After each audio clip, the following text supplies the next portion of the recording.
Today we're making pizza from scratch. Earlier today I scoured all of the shelves of my local Asian supermarket and found some rather obscure ingredients and spent £13.51 altogether, but hopefully it will work in a pizza because I thought why not try something a bit weird. But first of all we'll start off by tasting a few of these things. I spent £13.51 altogether, so hopefully it was worth it. Very amusing. So here I've got some sushi ginger. Sushi Ginger Gari. And I think this will be quite sweet, hopefully. So that's really good. It's not too tangy as I'd have expected. I'm going to add this towards the end on the pizza. Next up, we're going on to this, what is it called? Tamarind Paste, which is from, I'm not sure where, but it looks like it's from Thailand. So I'll give that a try. I think it's from the tamarind fruit. That's quite sugary and sweet again, and I'd say it's kind of sweet and sour. It tastes like a normal sweet and sour sauce to me, but hopefully it will work quite nicely with this pizza. And now I'm not going to try the kimchi. This does actually have fish sauce, which I didn't realise, but I'm going to still cook with it anyway because I only recently stopped eating fish. And I'm going to now try this Guyabanu soursop Nectar, which is from the Philippines, I've heard. And I don't know how this will taste, but we'll give it a go.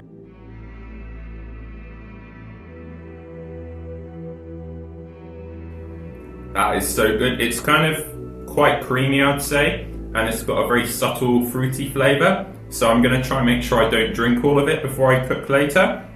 And then the other things I've also got some jackfruit, which I've never cooked with before. So I'll give that a try just to finish.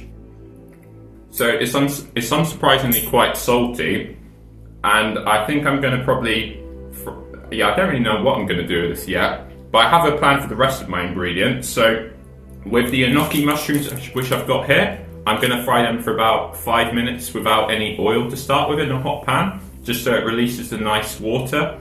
And then afterwards I'm going to add some oil and then cook them a further 2 to 3 minutes. Then afterwards take them out of the pan. I just need to finish my bite of jackfruit. Now let's get serious and focus up.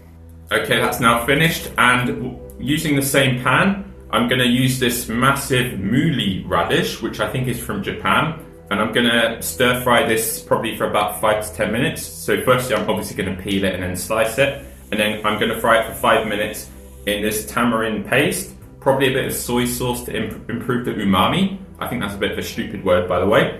And I'm also then going to add some of this Guyabanu soursop nectar just to make it a bit sweeter.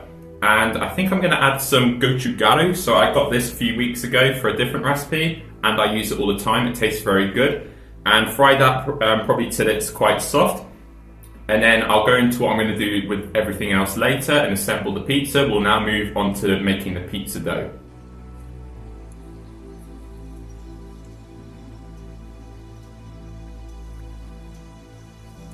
I've now cooked my jackfruit. I cooked it for about 30 minutes in boiling water with a little bit of salt and then drained it, and it now looks pretty nice, and we'll cook that later, which I'll show you shortly. Now moving on to the pizza dough. I've got 200 grams of strong bread flour here, or strong white bread flour. Add your yeast, so I've got 7 grams here. And then add a bit of salt, give it a mix. So next we need to add the water and also some olive oil. For the water it needs to be lukewarm, so I'll give that a quick check. That's about right, because you need the yeast to be active because it's a living system, even though it's a very basic mixture. So we'll add that slowly.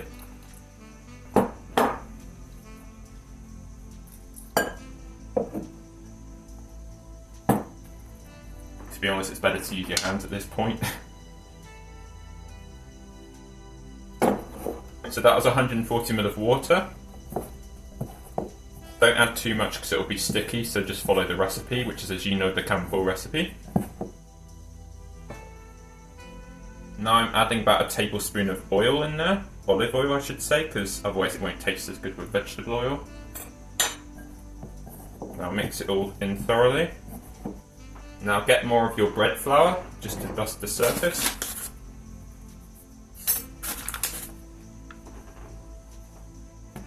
And this will be needed for 5 minutes roughly, just to help try and, I think it's ferment the yeast or make it more active, but I'll either and link for quite a good scientific article in the description.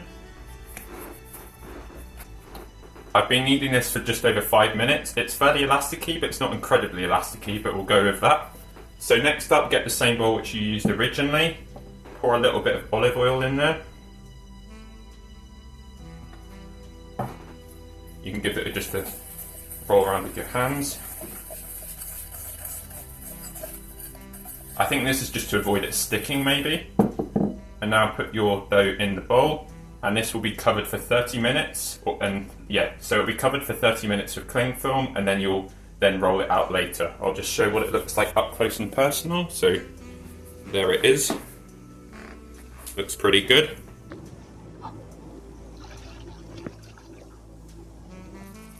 So here's the Mooli radish, which I finished off, which I showed you earlier. At the end, add your mushrooms. And then also, if it comes out, I've forgotten the name of the fruit, but I'll add it to the description and then give it a good mixture. Oh yes, it's jackfruit. So get your jackfruit mixed in there and everything so it's marinating nicely before you then go on to prepare the pizza base. That's been fried for 2 to 3 minutes, and I'll turn it out now. This has been about 30 minutes now, so uncover it. Looks pretty good. And also make sure your workstation's less messy than mine. Now it's tidier, you just need to add a bit of strong bread flour to the surface. Then plop your dough on there, a bit centrally. Now you need to divide it into 2. And for the next bit, apparently you can use your hands to make 25cm diameter circles, so I'll give that a try. I didn't do very well the first time, so I'm just going to now use a rolling pin to cheat. Sorry for the Italians out there.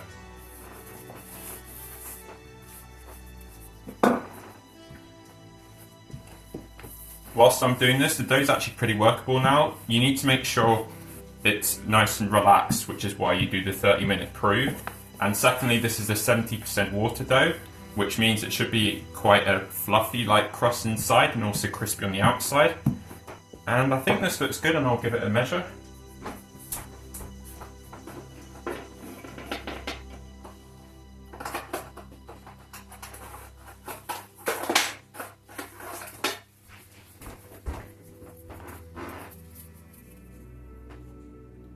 That's close enough to 25cm, and I'll do exactly the same for the next one.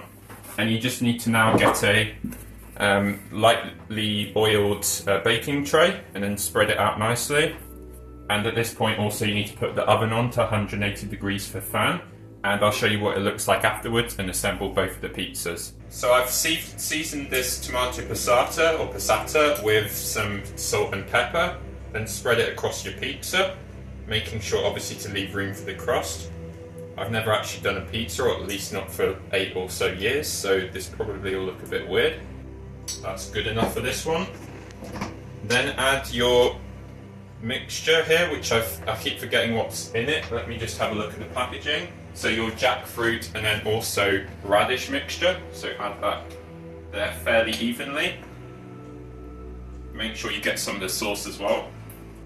I probably should have chopped these smaller, but I don't really care. We'll go with what we've got here. Okay, that looks good. Should be the most, yeah, I probably won't be let in Italy after making this pizza.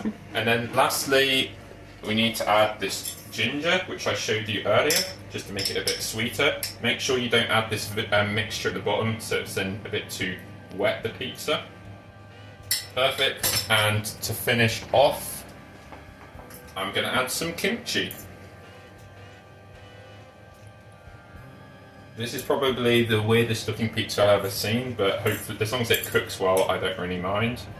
Yeah, we'll go with that. So this is what the first one looks like, and I'll show you what the next one looks like in a few minutes.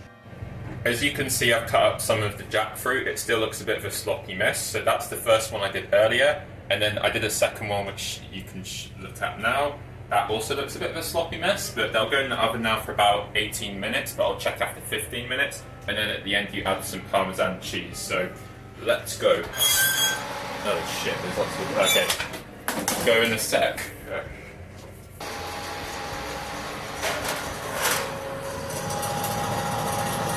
As you can see, our oven's pretty old, but it's not dirty. Cool, okay. They're obviously a bit rough and ready, but I'm pretty pleased with that.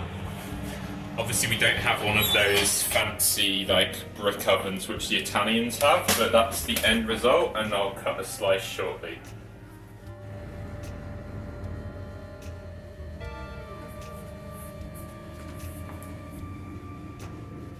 Whilst it's still hot, also sprinkle a bit of Parmesan just so it melts. Just so it's a proper Asian supermarket pizza. And I think after all that hard work, it's time to have a slice. So now it's tasting time. I've put probably a bit too much filling on top, as you can see, but it's baked pretty well. It could be a bit more like crusty or more like tough, the crust. It's a very messy pizza as well, as you can tell. But the overall flavour is really good, so I definitely recommend you going to your Chinese or Asian supermarket and trying some weird ingredients. Thanks for watching.